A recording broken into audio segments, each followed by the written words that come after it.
Hi friends, ఈరోజు నేనైతే weekend కదా, అందుకైనా సరే త్వరగా వర్క్ చేసేసుకొని అక్కడ నేను బయటికి వెళ్దామని చెప్పేసి రైస్ అయితే కుక్కర్లో పెట్టేసాను.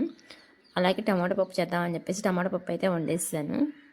కొంచెం చిప్స్ వేపుకుంటే బాగుండని చెప్పేసి కొన్ని చిప్స్ కూడా అలాగే వేపుకొని పక్కనైతే పెట్టేసుకున్నాను.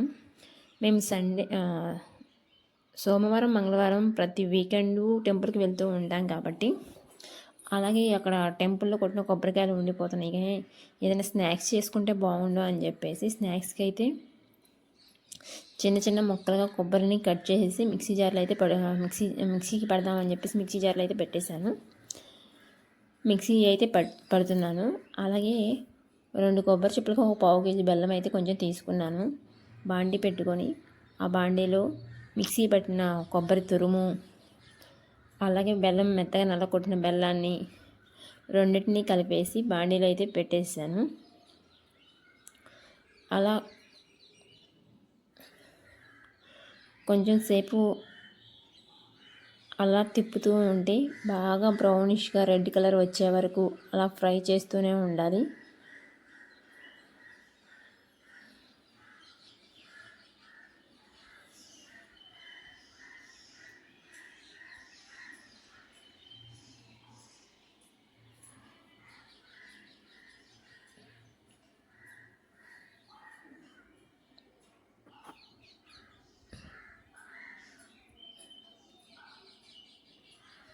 అలా మధ్య మధ్యలో కొంచెం తిప్పుతూ ఉంటే కింద అడుగు అంటకుండా మాడకుండా ఉంటుంది.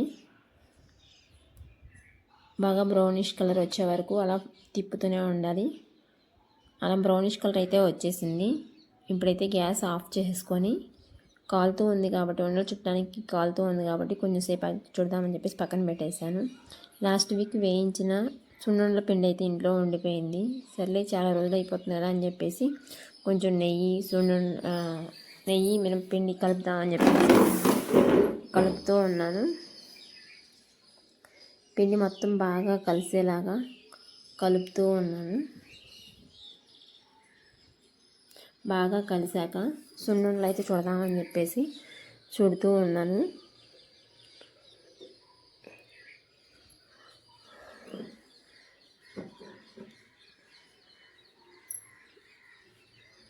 అలా పర్ఫెక్ట్గా వచ్చేలాగా చుడుతూ ఉన్నాను. చుట్టడం అయితే కంప్లీట్ అయిపోయింది. 1:30 అవుతుంది కదా, సర్లే అన్నం తిందామని చెప్పేసి ప్లేట్లో అయితే అన్నం పెట్టుకొని వచ్చేసాను. టమాటా పప్పు అలాగే చిప్స్ రెండు కలిపి అన్నం అయితే తింటున్నాను.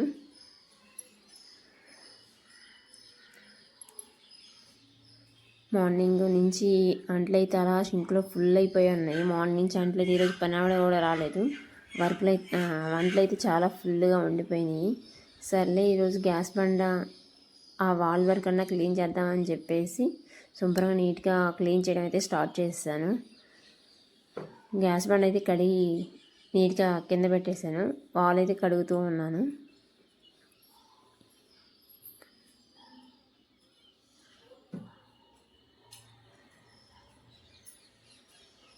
శుభ్రం కడగడం అయితే అయిపోయింది. అలాగే అంట్లు కూడా కొన్ని బయట పెట్టేసాను కదా, అంట్లన్నీ తోముదామని చెప్పేసి చూస్తే అక్కడ బకెట్ లేదు. సర్లే బకెట్ తీసుకొద్దామని చెప్పేసి ఇంట్లోకి అయితే వచ్చేసాను. ఫ్రిడ్జ్ కూడా బాగోలేదు కదా అని చెప్పేసి ఫ్రిడ్జ్ కూడా శుభ్రంగా క్లీన్ చేసేసి ఇప్పుడే కసువు అయితే చిమ్మడం అయితే అయిపోయింది. మా హస్బెండ్ కొంచెం మాప్ పెట్టు, కాలు నొప్పిగా ఉంది అంటే సర్లే నేను మాప్ పెడతానులే అని చెప్పేసి మా హస్బెండ్ అయితే మాప్ పెట్టడం స్టార్ట్ చేశారు. అలా మాప్ పెడుతూ ఉన్నారు. మేము 2 డేస్కి మాప్ పెడుతూ ఉంటాం కదా, కొంచెం నీట్గానే ఉంటుంది ఇల్లు అయితే, హౌస్ అయితే. అలాగే కంపెనీకి ఇప్పుడు ఆడిట్ కాబట్టి కంపెనీకి యూనిఫామ్ వేసుకొని వెళ్ళాలంటే మాకు కంపల్సరీ ఐరన్ కావాలని అంటున్నారు. అందుకోసం ఐరన్ సరి చేద్దామని చెప్పి స్టార్ట్ చేసాము. ఐరన్ అయితే చేస్తూ ఉన్నాము. మా యూనిఫామ్ చూడగానే మీ అందరికీ అర్థమైపోయి ఉంటుంది మేము ఏ కంపెనీలో వర్క్ చేస్తూ ఉంటాము.